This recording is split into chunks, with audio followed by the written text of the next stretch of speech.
Right now I'm talking to you guys through an Olympus mirrorless camera, and I love it. But this right here, this DJI Osmo Action 6, may be the best piece of equipment I bought this year.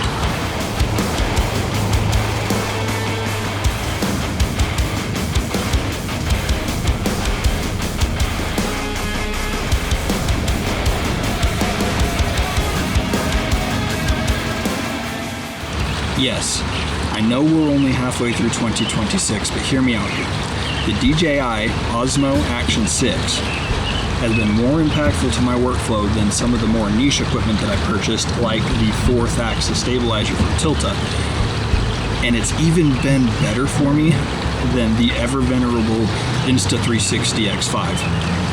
For those of you new here, my name is Braden Matthews, and I'm an adventurer and a photographer here in the Intermountain West. And I picked up a camera years ago because I noticed that too many things in my life that were important to me were left going undocumented. So I aim to be your shepherd in case you decide to go along the same journey I have. Welcome aboard. You know, at this point I could go down the rabbit hole about all the things that made me originally want to buy the camera: the square sensor, the image quality, the battery life, the replaceable lenses, on and on and on and on. However, the camera's been out for like 6 months, and if you just want specs, there are other channels that do that better than what I'm going to be able to do. However, there are a few things that those review channels didn't tell me that I found that I feel are kind of slept on and kind of skipped over. I have made a lot of motorcycle focused content lately, but we're still gonna go jump on the bikes today. Yes, both of them, and probably do a little bit of walking around too, because all of the things I'm about to talk about are going to be much easier to show you in context. I use this camera mostly for B-roll and for point of view footage. That should not surprise anyone.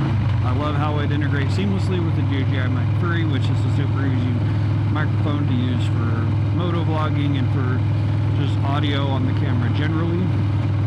And the one-to-one open gate sensor that allows you to pretty seamlessly film once and then reframe from landscape to portrait for shorts and stuff without any additional cropping and zooming, which would normally detract from your resolution.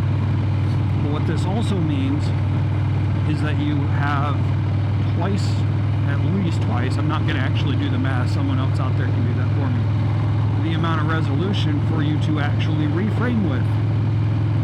Now previously, at least for me, one of the hardest parts to get right about this point of view footage was making sure the framing and the actual point of view was correct. It used to be like 5 or 10 minutes in the parking lot with your helmet on, waffling about with a live view connected to your phone, trying to make sure that what you had seeing with your eyeballs matched what your camera was seeing. And then if it wasn't perfect, you cropped and minimized, or cropped and zoomed, which cut into your resolution. But now, at 4K 24, it does not have to be perfect. To illustrate the point, I intentionally framed this video incorrectly, just to show you guys how much actual leeway there is. It is worth noting that obviously if you go too high for a vertical, or you're too far left and right for a horizontal, then you're still going to have to do the work to zoom and crop and everything like that. So it's not fail-proof. However, in my experience, I can get close enough that unless I've really hit something, that even small adjustments from center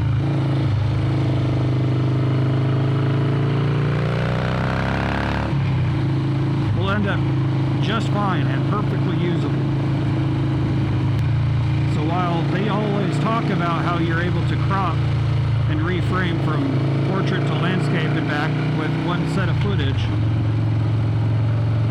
they never really tell you about the reframing within that opens you up to do.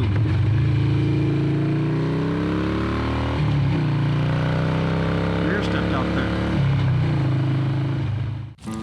The longevity on this camera is pretty wild too. I say longevity specifically because it's not just the durability. Yes, it's waterproof to a certain extent. Yes, it's impact resistant. Yes, it has replaceable lenses. All of that's great. But not only did it deal with 3 hours after the time road construction was done of rain from Lincoln, Montana to Missoula, Montana. It also dealt with getting covered with bugs from Missoula onwards once the rain died down. Multiple rocks straight to the camera, and it all of this on one battery. One battery. Now, I will admit that the battery was at 5% when I rolled into Spokane, but that was the equivalent and ended up being about 4 hours of 4K, 24 frame a second, square footage on one single battery. With my old GoPros, I would have had to have changed the batteries at least every fuel stop, if not more often. I probably would have run out of batteries even if I had all of my batteries charging with me, because it would have went through them quicker than we could charge them. And they were GoPro Hero 11s.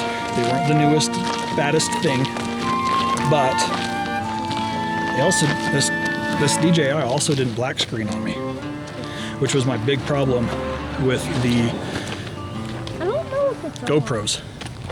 My GoPros would always black screen and freeze up on me, and I didn't have that issue once, despite the weather, despite the cold, despite the rocks. I kind of went through everything that you buy an action camera for, and it turned out great. Now would be a good time to tell you guys that I am not sponsored by DJI, and I spent my own hard-earned, hard-to-come-by dollars on this equipment. So everything you hear is my opinion and my opinion only. That being said, there are affiliate links in the description.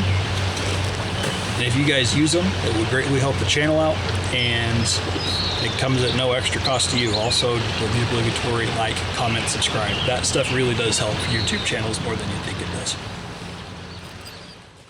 For those of you that have watched my videos before, I'm sure you're aware by now that I am not a professional colorist. Someday I hope to be able to get to the point where I can pass as one, or at least be able to hire one for all of my color grading needs.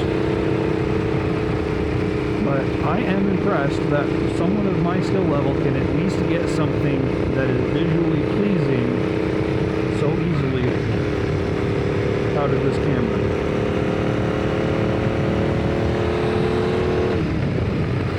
As long as you do your part and you set the settings and maybe put an ND filter on, which I feel is a must-have. All you have to do is record in flat, apply a LUT, and adjust your basic parameters, and you've got something that is 90% of the way to looking professional. Now, there's a big difference between 90% and 100% professional, but at least at this point, it's not like offensive to anybody. It's not going to hurt your eyes to watch it, and there's not going to be any glaring issues. Oh, but using LUTs is cheating. Well, maybe, but you can go pound sand, because I still work a full-time job. So even short videos like this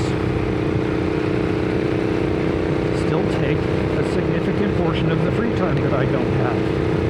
So I will take any workflow shortcut I can take in order to decrease my time spent editing footage.